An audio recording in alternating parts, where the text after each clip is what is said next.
வணக்கம். இன்றைய முக்கிய செய்திகள். இன்று நாடாளுமன்ற மழைக்கால கூட்டத்தொடர் தொடங்க உள்ளது. தமிழகத்தின் VS ரத்தன்வேல் அவர்கள் இந்தியாவின் 99வது கிராண்ட் மாஸ்டர் ஆனார். மருத்துவ படிப்பிற்கான நீட் தேர்வில் இந்த ஆண்டு கட் ஆஃப் மதிப்பெண் வரலாறு காணாத அளவில் உயர்ந்துள்ளது. FIFA உலக கோப்பை ஃபைனலுக்கான டிக்கெட் 22 கோடிக்கு விற்பனையானது. இந்திய அணியின் முன்னாள் கேப்டனான விராட் கோலி அவர்கள் மற்றும் ரோஹித் சர்மா ஆகியோர் 400 சர்வதேச போட்டிகளில் ஒன்றாக இணைந்து விளையாடிய முதல் இந்திய ஜோடி என்ற பெருமையை பெற்றனர். தமிழகத்தில் நடைபெறவுள்ள இடைத்தேர்தலில் இடதுசாரிகள் தனி அணியாக செயல்படுவார்கள் என்று மார்க்சிஸ்ட் கம்யூனிஸ்ட் கட்சியின் மாநில செயலாளர் சண்முகம் அவர்கள் தெரிவித்துள்ளார். முதலமைச்சர் விஜய் அவர்களுக்கு வியாபாரி குடும்பத்திற்கு அரசு வேலை வழங்கியதற்காக தமிழ்நாடு வணிகர் சங்கம் நன்றி தெரிவித்துள்ளது.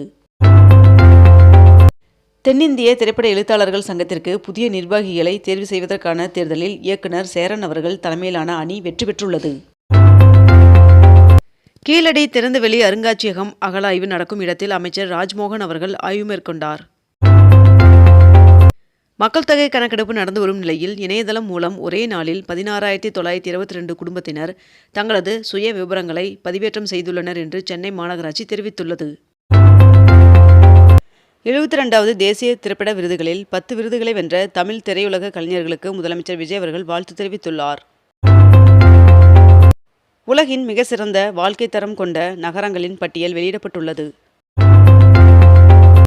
விவசாயத்தில் நீர் பயன்பாடு மற்றும் செலவுகளை குறைக்க செயற்கை நுண்ணறிவான AI பயன்படுத்துமாறு மத்திய அமைச்சர் நிதின் கட்கரி அவர்கள் யோசனை தெரிவித்துள்ளார். தென்மேற்கு வங்கக்கடல் முதல் லட்சத்தீவு வரை காற்றழுத்த தாழ்வுப்பாதை நிலவுவதால் தமிழகம், புதுச்சேரி, காரைக்காலில் அடுத்த 4 நாட்களுக்கு மழை பெய்ய வாய்ப்புள்ளதாக வானிலை மையம் தகவல் தெரிவித்துள்ளது. புதுச்சேரி மாநிலத்தில் முதன்முறையாக காரைக்காலில் வீடுகளுக்கு குழாய் மூலம் சமையல் எரிவாயு வழங்கும் திட்டம் தொடங்கப்பட்டுள்ளது.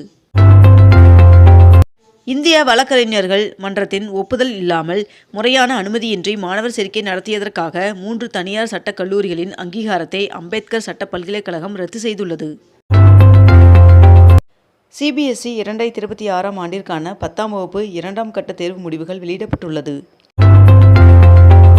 இந்தியாவின் முதல் தனியார் ராக்கெட் வெற்றி பெற்றதை அடுத்து பிரதமர் நரேந்திர மோடி அவர்கள் வாழ்த்து தெரிவித்துள்ளார். இந்தியாவில் பிளாஸ்டிக் ரூபாய் நோட்டுகளை அறிமுகம் செய்வதற்கான முதற்கட்ட பணிகளை இந்திய ரிசர்வ் வங்கி தொடங்கியுள்ளதாக தகவல் வெளியாகியுள்ளது. தவறு செய்தால் அமைச்சர் யாராக இருந்தாலும் பதவி பறிக்கப்படும் என்று அமைச்சர்களுக்கு முதலமைச்சர் விஜய் அவர்கள் எச்சரிக்கை விடுத்துள்ளார். அரசு பள்ளி மாணவர்கள் நலத்திட்ட உதவிகளை பெற மாணவர்களின் விவரங்களை கல்வித்துறை இணையதளத்தில் பதிவு செய்ய ஆணையிடப்பட்டுள்ளது.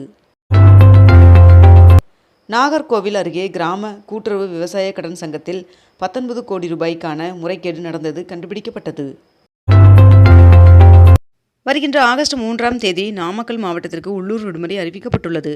இவ்விடுமுறையை ஈடு செய்யும் வகையில் ஆகஸ்ட் 8ஆம் தேதி பணி நாளாக அறிவிக்கப்பட்டுள்ளது. 2024ஆம் ஆண்டு வெளியான படங்களுக்கான 72வது தேசிய திரைப்பட விருதுகள் அறிவிக்கப்பட்டுள்ளது.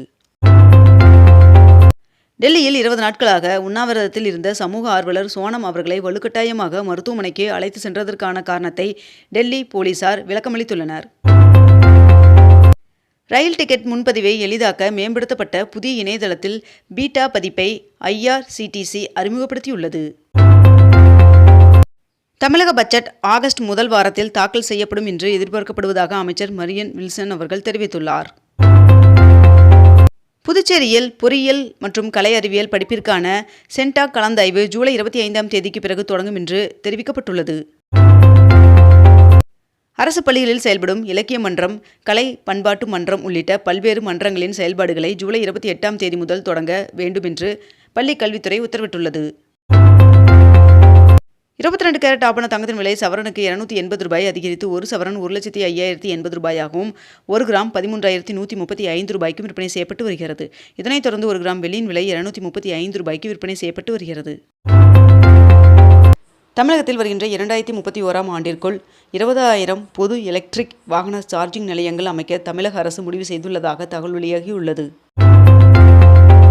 இந்தியாவின் முதல் ஹைட்ரஜன் ரயிலை பிரதமர் நரேந்திர மோடி அவர்கள் ஜிந்த் ரயில் நிலையத்திலிருந்து கொடியசைத்து தொடங்கி வைத்தார். தமிழகத்தில் நவோதயா பள்ளிகளை திறக்க தாவேகா அரசு முன்வர வேண்டும் என்று பாஜக மாநில தலைவர் நயினார் நாகேந்திரன் அவர்கள் வலியுறுத்தியுள்ளார். உயர்கல்வி மாணவர்களுக்கான கல்விக்கடன் வரம்பு 4,50,000 ரூபாயிலிருந்து 7,50,000 உயர்த்தப்பட உள்ளதாக அமைச்சர் விஸ்வநாதன் அவர்கள் தகவல் தெரிவித்துள்ளார். தமிழ்நாட்டில் காவலர் தேர்வு ஒத்திவைப்பிற்கு எதிர்க்கட்சித் தலைவர் உதயநிதி ஸ்டாலின் அவர்கள் கண்டனம் தெரிவித்துள்ளார். மத்திய அரசின் முன் அனுமதியின்றி அமைச்சர்கள் ராஜ்மோகன் மற்றும் கீர்த்தனா அவர்கள் வெளிநாடு சென்றது தொடர்பாக தமிழக அரசிற்கு மத்திய அரசு விளக்கம் கேட்டு நோட்டீஸ் அனுப்பியுள்ளது. தமிழகத்தின் பல்வேறு மாவட்டங்களில் உள்ள வட்டாட்சியர் அலுவலகங்களில் லஞ்ச ஒழிப்புத்துறை அதிகாரிகள் திடீர் சோதனை நடத்தினர். பொதுமக்கள் மற்றும் தணிக்கை நிறுவனங்கள் தங்களது குறைகளை எளிதாக தீர்க்கவும் தேவையான விவரங்களை உடனுக்குடன் பெறவும் புதிதாக பொதுமக்கள் குறைகள் தீர்த்திடும் தளம் CAMS வலைத்தளத்தின் ஒரு பகுதியாக புதிதாக உருவாக்கப்பட்டுள்ளது. வாக்காளர் பட்டியலில் இருந்து பெயர் நீக்கப்படுவதால் குடியுரிமை இழந்ததாக அர்த்தம் இல்லை என்று உச்சநீதிமன்றம் கருத்து தெரிவித்துள்ளது. சென்னை பெங்களூரு இடையே புல்லட் ரயில் திட்டத்திற்கு 18,000 கோடி ரூபாய் ஒதுக்கீடு செய்யப்பட்டுள்ளது. MPBS PDS மருத்துவ படிப்பிற்கு விண்ணப்பிப்பதற்கு ஜூலை 23ஆம் தேதி கடைசி நாள் என்று தெரிவிக்கப்பட்டுள்ளது. தேசிய தேர்வு முகமை நீட் UG 2026 மறுதேர்வு முடிவுகளை வெளியிட்டுள்ளது. மதுரை மாநகர மக்களின் நீண்ட நாள் கனவான போக்குவரத்து நெரிசலுக்கு தீர்வு காணும் வகையில் இந்திய தேசிய நெடுஞ்சாலை ஆணையம் சார்பில் 1024 கோடி ரூபாய் மதிப்பில் அமைக்கப்பட்டுள்ள புதிய ரிங் ரோடு மக்கள் பயன்பாட்டிற்காக திறந்து வைக்கப்பட்டுள்ளது. காவிரியில் தமிழ்நாட்டிற்கு தண்ணீர் தர கர்நாடக அரசு மறுப்பு தெரிவித்துள்ளது. ஹார்முஸ் நீரிணை வழியாக செல்லும் கப்பலில் இந்திய மாலுமிகளை பணியமர்த்துவதை உடனடியாக நிறுத்துமாறு ஒன்றிய அரசு உத்தரவிட்டுள்ளது. நாடாளுமன்றத்திற்கு வரும்பொழுது MPக்கள் ஸ்மார்ட் வாட்ச் அணிவதை தவிர்க்க வலியுறுத்தப்பட்டுள்ளது. தமிழ்நாட்டில் கலர் அப்பளம் விற்பனைக்கு தடை விதித்து உணவு பாதுகாப்புத்துறை உத்தரவு பிறப்பித்துள்ளது. பழனி கோவில் நிலத்தை முறைகேடாக பத்திரப்பதிவு செய்த விவகாரத்தில் விசாரணை குழு அமைக்கப்பட்டுள்ளது. CBSE பாடத்திட்டத்தில் 9ஆம் வகுப்பில் 3வது மொழியை அறிமுகப்படுத்துவது மாணவர்களுக்கு தேவையற்ற மன அழுத்தத்தை ஏற்படுத்தும் என்று உச்சநீதிமன்ற நீதிபதி PV நாகரத்னா அவர்கள் தெரிவித்துள்ளார். புதுச்சேரியில் அரசு பள்ளி மாணவர்களுக்கு பாலுடன் சாக்லேட் ஹெல்த் மிக்ஸை சேர்த்து வழங்க புதுச்சேரி அரசு திட்டமிட்டுள்ளதாக தகவல் வெளியாகியுள்ளது. ஆந்திர கடல் எல்லையில் தமிழக மீனவர்கள் தொடர்ந்து மீன்பிடிக்க அனுமதிக்க வேண்டும் என்று ஆந்திர அரசிடம் தமிழக அரசு அதிகாரப்பூர்வமாக கோரிக்கை விடுத்துள்ளது. இத்துடன் இன்றைய தலைப்புச் செய்திகள் நிறைவடைந்தன. மேலும் இதுபோன்ற அண்மை தகவல்களை உடனுக்குடன் தெரிந்து கொள்ள அக்னிபூ சேனலை சப்ஸ்கிரைப் செய்து கொண்டு தொடர்ந்து இணைந்திருங்கள். நன்றி, வணக்கம்.